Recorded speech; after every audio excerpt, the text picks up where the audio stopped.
Why can't I stop? Have you ever had one of those moments? Where everything is actually fine. Nothing bad is happening. No real problem in front of you. And yet your mind just won't stop? It keeps going. Thinking.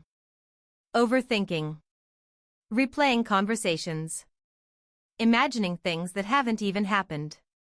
What if something goes wrong? What if I mess this up? What if something bad is about to happen? And the strange part is, you know it doesn't make sense. You know, logically, everything is okay. But your brain doesn't seem to care. It just keeps going. Again. And again. So why does this happen? Why does your brain keep worrying? Even when there's nothing wrong? The answer starts with one simple truth. Your brain is not designed to make you feel calm. It's designed to keep you alive. And those two things are very different. Your brain's main job is survival. Not peace. Not happiness. Not relaxation. Survival. Thousands of years ago, this made perfect sense. Humans lived in dangerous environments. Threats were everywhere. Predators. Unpredictable conditions. Life or death situations. If your brain missed a threat, even once, that could be the end. So your brain evolved to be hyper-aware. Always scanning. Always checking. Always asking. What could go wrong? Because to your brain, it's better to worry about something that never happens than to ignore something that might. And that's where your constant worrying comes from. Your brain is doing exactly what it was trained to do. It's searching for danger, even when there isn't any. Now here's where things get complicated. You're no longer living in a world full of predators. You're not running for your life every day. But your brain hasn't updated its system. It's still using ancient programming in a modern world. So instead of worrying about survival threats, it worries about deadlines, conversations, mistakes, the future. Things that aren't actually dangerous, but feel like they are. Your brain treats them the same way. It reacts as if something bad is about to happen. And once that process starts, it doesn't stop easily. Because your brain believes worrying is useful. It thinks worrying is helping you. It thinks, if I think about this enough, I'll be prepared. If I imagine every possible outcome, I'll stay safe. But here's the truth most people don't realize. Worrying rarely solves anything. It doesn't create real solutions. It just creates loops. The same thoughts. Repeating over and over again. And every time you engage with those thoughts, you're training your brain. You're teaching it. This matters. This is important. Keep bringing this back. So your brain listens. And it repeats the pattern. Again. And again. That's why it feels like you can't turn it off. Because in a way, you've been reinforcing it without realizing it. But there's something even deeper happening. Your brain hates uncertainty. It wants answers. It wants control. It wants to know exactly what's going to happen next. But life doesn't work that way. There are always unknowns. Always things you can't predict. And that makes your brain uncomfortable. So it tries to fix that discomfort. By thinking. By analyzing. By imagining scenarios. What if this happens? What if that goes wrong? It tries to fill in the gaps. It tries to create certainty where none exists. But here's the problem. Most of those scenarios are not real. They exist only in your mind.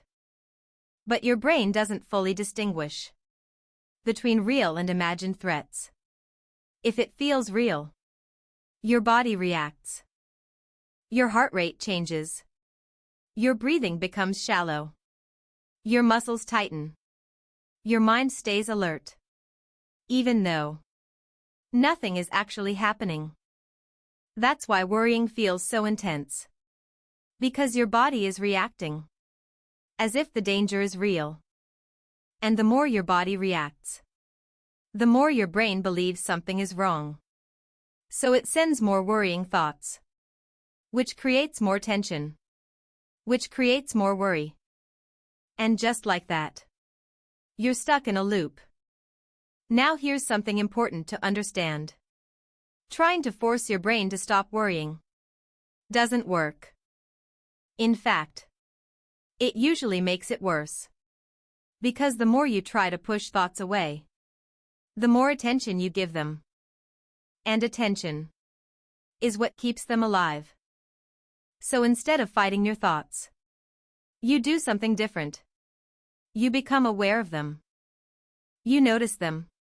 Without reacting. Without judging. Just observing. Like watching clouds pass in the sky.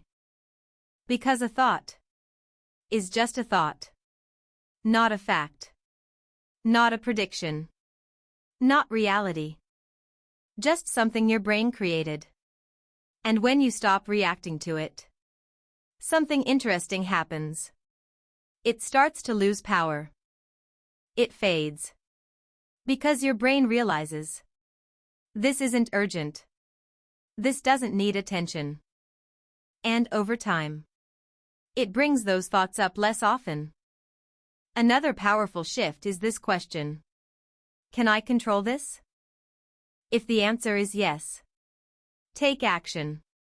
Even a small step. Because action breaks the cycle of worry. It gives your brain a sense of control. It replaces endless thinking with real movement. But if the answer is no, then worrying won't help. It won't change the outcome. It will only drain your energy. So you let it go. Not perfectly. Not instantly.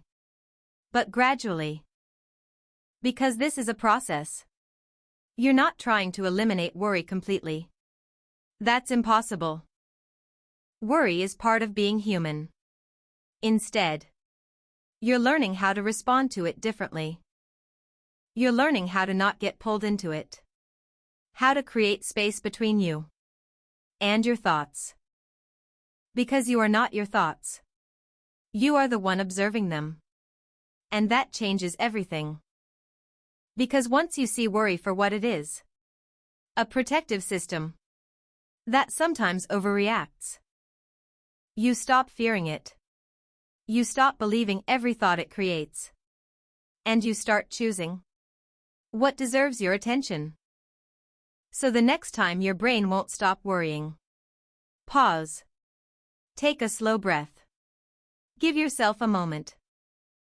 And remember this. It's not trying to hurt you. It's trying to protect you. It's just using an old system in a modern world.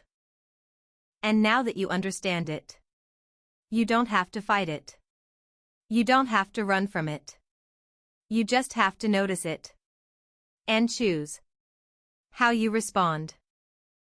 Because that's where your power is. Not in controlling every thought, but in deciding which ones you follow and which ones you let pass. And once you learn that, your mind becomes quieter. Not because the thoughts disappear, but because they no longer control you. Comment, overthinking again if this is you. Like if this made you more aware. Subscribe for daily brain hacks that actually work.